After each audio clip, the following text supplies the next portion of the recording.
Hello बच्चों, कैसे हैं आप सब। आशा करती हूँ आप सब खुश होंगे, मस्त होंगे, स्वस्थ होंगे। बच्चों, आज हम कर रहे हैं क्लास 7 व्याकरण। आज हम करेंगे वर्ण विचार। भाषा की ध्वनियों को लिखित रूप में व्यक्त करने के लिए बनाए गए चिन्ह वर्ण कहलाते हैं। जिस प्रकार आप फूल या मोती को धागे में क्रम से पिरोते हैं तो वह माला बन जाती है, ठीक उसी प्रकार जब हम वर्णों को क्रम से लिखते हैं तो वह वर्णमाला बन जाती है। जैसे जो ये सारे वर्ण हैं और जैसे क वर्ग हो गया, क ख ग घ, जो ये वर्ण होते हैं तो इनको हम जब इकट्ठा करके कुछ लिखा जाता है या शब्द बनाया जाता है तो वो क्या बन जाता है, वर्णमाला। किसी भाषा में प्रयुक्त होने वाली ध्वनियों को व्यक्त करने वाले वर्णों का क्रमबद्ध समूह वर्णमाला कहलाता है। जैसे मानक हिंदी वर्णमाला में स्वर क्या है, स्वर में क्या क्या आता है, अ, आ, ई, उ, री, ए, ओ, यानी ये वॉवल, इंग्लिश में वॉवल्स होते हैं ए, ई, आई, ओ, यू, और हिंदी का क्या है, स्वर में आ, ई, उ, ए, ओ। आगत ग्रहित स्वर अ, जिसके ऊपर चंद्र बन जाता है। अनुस्वार यानी मुंह के अंदर से, गले से और नाक से निकलने वाला साउंड। विसर्ग यानी अ और पीछे विसर्ग। अनुनासिक यानी मुंह से और नाक से, दोनों से साउंड निकलना। व्यंजन, व्यंजन क्या है, क ख ग घ ड़ च छ ज झ, ये क्या है, व्यंजन है। आगे हिंदी वर्णमाला में वर्णों के दो भेद हैं। कितने भेद हैं, दो। वर्णमाला यानी स्वर वर्ण और व्यंजन वर्ण। स्वर में स्वर स्वतंत्र रूप से उच्चित होने वाली वे ध्वनि है जिनके उच्चारण में हवा बिना किसी रुकावट के मुख से बाहर निकलती है। स्वरों की कुल संख्या 11 है। कितनी है स्वरों की, यानी जो हिंदी के स्वर और इंग्लिश के वॉवल्स। तो क्या है इसकी, और ये कितने होते हैं इनकी मतलब ये पूरे कितने होते हैं, 11 यानी 11 होते हैं। और क्या होते हैं, अ, आ, ई, उ, री, ए, ओ। स्वरों के भेद। हिंदी में दो प्रकार के स्वर मिलते हैं, ह्रस्व स्वर, दीर्घ स्वर। ह्रस्व मतलब ह्रस्व स्वर जिन स्वरों के उच्चारण में सबसे कम समय लगता है उन्हें ह्रस्व स्वर कहते हैं। ये 4 हैं, यानी अ, ई, उ, री। उन्हें मूल स्वर भी कहते हैं, यानी जिन स्वरों को बोलने में हमें ज्यादा सांस में और मतलब ज्यादा प्रोनाउंसिएशन में जोर नहीं लगता और वो इजीली बोले जाते हैं, तो वो कौन से स्वर कहलाते हैं, ह्रस्व स्वर। संस्कृत में एक स्वर हिंदी को प्राप्त हुआ है जिसे री चिन्ह से लिखा जाता है। हिंदी में स्वर के रूप में इसका उच्चारण समाप्त हो गया है। हिंदी भाषा भाषी इसका उच्चारण र नीचे हलंत जमा ई इजिकल टू री के रूप में करते हैं। अतः इसका प्रयोग केवल उन शब्दों को लिखने में किया जाता है जो संस्कृत से हिंदी में आ गए हैं, जैसे ऋषि, ऋतु, कृपा आदि। दीर्घ स्वर। जिन स्वरों के उच्चारण में ह्रस्व स्वरों से दुगना समय लगता है उन्हें दीर्घ स्वर कहते हैं। ये 7 हैं, यानी जिस प्रोनाउंसिएशन में थोड़ा सा ज्यादा टाइम लगता है, जैसे उन्हें क्या बोला जाता है, दीर्घ स्वर, जिनका प्रोनाउंसिएशन लंबा होता है। आगे है व्यंजन। जिन ध्वनियों का उच्चारण करते समय मुख में वायु के रास्ते में रुकावट, अवरोध आती है, वे ध्वनियां व्यंजन कहलाती हैं। इसके अलावा व्यंजन का स्वतंत्र रूप में उच्चारण बिना स्वर की सहायता के नहीं हो सकता। स्वरों की सहायता से उच्चारित उन ध्वनियों को व्यंजन कहते हैं जिन्हें बोलते समय मुंह के भीतर की हवा रुकावट के रूप के साथ बाहर निकलती है तथा जिनका स्वतंत्र रूप में उच्चारण स्वरों की मदद से ही होता है। यानी कि कुछ ऐसे व्यंजन होते हैं जो हमें अपनी सांस को रोककर बोलने पड़ते हैं और कुछ हवा को मतलब कुछ ऐसे साउंड्स होते हैं जिसके साथ ही हमारी जो हवा, मुंह से जो हवा निकलती है वो उस उच्चारण के साथ ही निकलती है। व्यंजनों के भेद। उच्चारण स्थान के आधार पर व्यंजनों के भेद यानी व्यंजन का उच्चारण मुख के विभिन्न अवयवों यानी व्यंजन का जो उच्चारण मीन्स हम जो व्यंजन है जो बोले जाते हैं तो वो किन किन हमारे मुंह से जब व्यंजन कोई शब्द निकलता है तो वो किन किन चीजों को टच करके निकलता है। कंठ यानी गले, तालु यानी जीभ का जो नीचे वाला जो ऊपर वाला जो हिस्सा होता है उसे तालु बोला जाता है, यानी जीभ जहां जहां टच होती है उस चीजों से रिलेटेड ये आपको बता रहे हैं। आदि के आधार पर किया जाता है। अतः व्यंजनों के मुख्यतः 3 भेद होते हैं। स्पर्श व्यंजन, अंतःस्थ व्यंजन, ऊष्म व्यंजन। स्पर्श व्यंजन यानी छूना, अर्थात जिन ध्वनियों का उच्चारण करते समय जीभ, हमारी जो जीभ है मुख के किसी न किसी भाग को स्पर्श करके वायु का रास्ता रोकती है, उन्हें स्पर्श व्यंजन कहते हैं। इन्हें 5 वर्गों में बांटा गया है। वो इस प्रकार है। क वर्ग यानी क, च, ट, त, प। कंठ, तालु, मूर्धा, दंत, ओष्ठ यानी का बोला जा रहा है तो का साउंड करते हैं तो कहां से साउंड निकल रहा है? क यानी गले से, कंठ से। चा बोला जा रहा है, चा में जीभ हमारी किसे टच कर रही है? तालु को। ट बोला जा रहा है तो टा क्या होता है? मूर्धा मीन्स जीभ का नीचे वाला हिस्सा और प्लस ऊपर।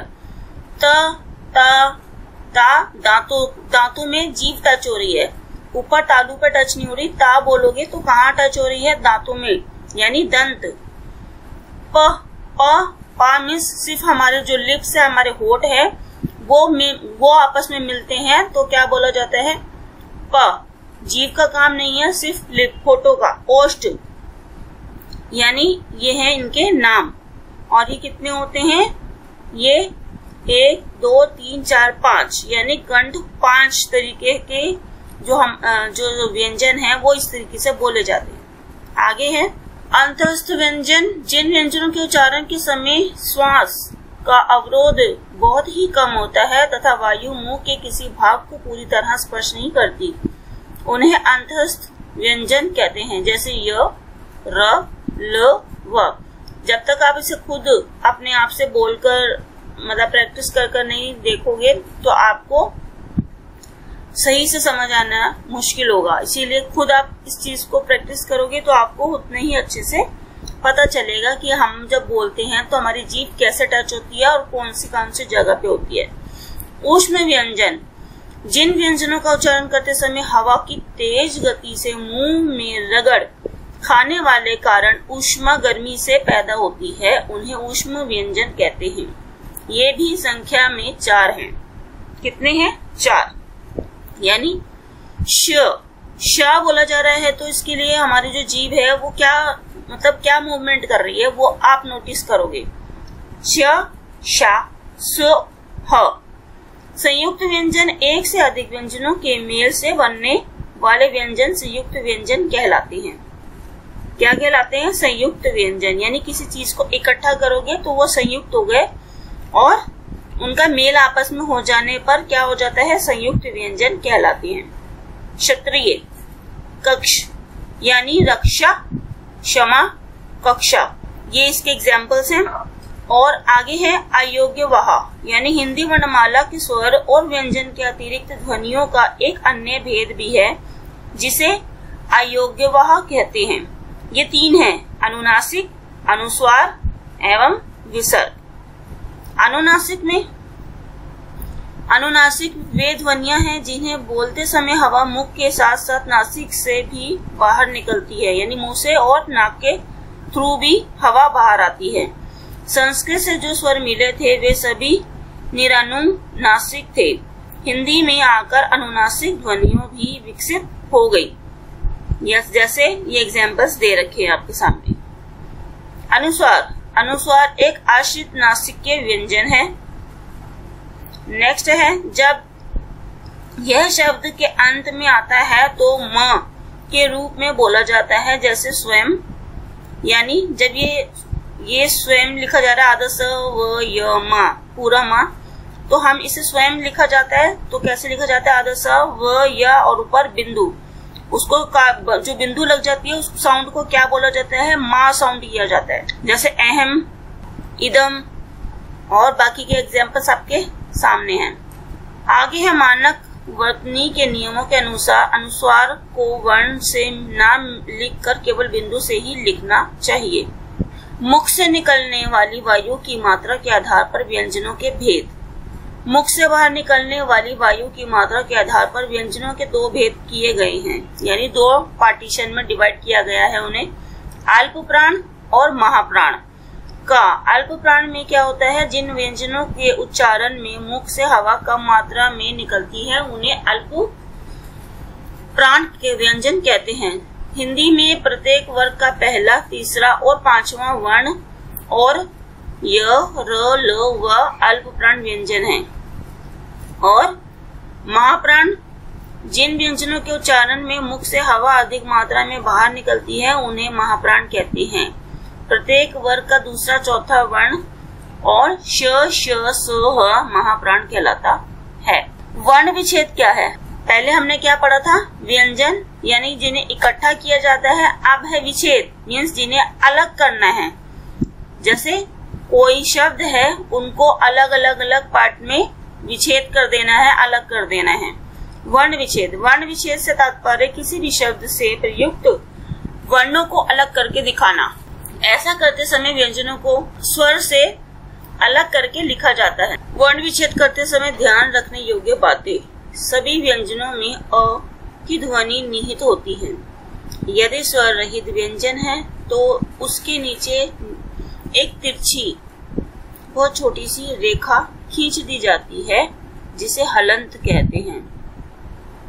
वर्ण विच्छेद के कुछ उदाहरण इस प्रकार हैं, जैसे लिखा है प्रश्न, प्रश्न के विच्छेद किए हैं तो नीचे जो हलंत लगा है वो किसे साउंड करेगा, अ, छोटा आ। यानी अगर हम इन सब को अलग अलग पढ़े तो हम कैसे पढ़ेंगे, प प्रश्न नहीं होता, प्रश्न होता है ना, प यानी हलंत लग गया तो वो किसका साउंड पूरा कर रहा है, आ का। जमा र, नीचे हलंत का साइन लग गया तो वो रा के साथ क्या जुड़ गया, अ। जमा आ यानी प्रा बोलते हैं ना, प्रश्न, तो प्रा के साथ आ जुड़ रहा है तो जमा आ। जमा शा, नीचे हलंत वो आ साउंड कर रहा है, ना के नीचे हलंत आ साउंड कर रहा है, जमा अ। जिसके नीचे छोटी सी तिरछी लाइन लगी होगी वो क्या कहलाती है, हलंत। रा के विभिन्न रूप, रा की स्थिति सभी व्यंजनों से अलग होती है। निम्नलिखित बिंदुओं पर ध्यान दीजिए। यदि रा स्वर सहित है तो इसे साधारण रा के चिन्ह से लिखा जाता है, जैसे रेखा, रजनी, रात, रमा। यदि स्वर रहित यानी जब व्यंजन के पहले आता है, यानी अगर मान लो कोई नाम ऐसा है जैसे धर्म, गर्व, तो जब व्यंजन से पहले स्वर आता है तो रा को किस तरीके से लिखना पड़ता है, ये आपके सामने इस बुक में दिखा रहे हैं, तो आप इसे ध्यान से देखो।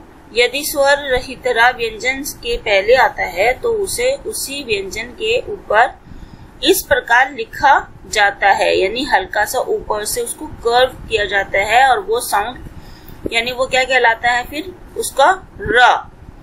इस चिन्ह को रेफ यानी रेफ कहते हैं। अगर क्वेश्चन आ जाए कि जो व्यंजन से पहले जो रा लिखा जाता है उसे क्या कहते हैं, तो क्या कहते हैं, रेफ कहते हैं। जैसे रा, अब नीचे क्या आया, हलंत आया, जमा प, यानी इस साउंड से पहले क्या आ रहा है, व्यंजन से पहले स्वर आ रहा है, तो रा का साउंड आ रहा है तो हम उसे किस तरह से लिखेंगे, अर्पण, यानी जो प के ऊपर रा आ जाएगा, अर्पण। यदि रा से पहले कोई भी स्वर रहित व्यंजन हो, रा उसके नीचे खड़ी पाई के हुक के रूप में लगाया जाता है। यानी ये जो जितने भी ये जो क, ख, ग, घ में जो दे रखे हैं, रा का यूज किस किस जो तरह से है वो व्यंजनों में किया जाता है।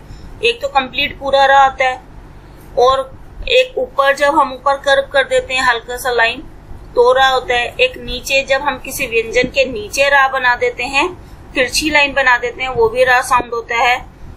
तो ये सब रा के जितने भी मतलब लिखने के तरीके हैं वो इस प्रकार है। ओके बच्चों, बाकी आप इसकी अच्छे से प्रैक्टिस कीजिएगा तो आपको इजिली अच्छे से और भी समझ आ जाएंगे। और इसके क्वेश्चन आंसर मैं आपको नेक्स्ट वीडियो में करवाऊंगी। ओके बच्चों, आज इस चैप्टर को हम यहाँ पे कंप्लीट करते हैं और उम्मीद करूंगी आपको अच्छे से समझ आएंगे। बच्चों, अगर आप मेरे चैनल पे नए आए हैं और वीडियो देखते हैं तो मेरे चैनल को जरूर सब्सक्राइब कीजिएगा ताकि मेरी हर एक आने वाली वीडियो की नोटिफिकेशन इजीली आपके मोबाइल तक पहुंच सके और आपको पता चल जाए मैंने वीडियो अपलोड कर दी है। और बच्चों, वीडियो देखने के लिए थैंक यू।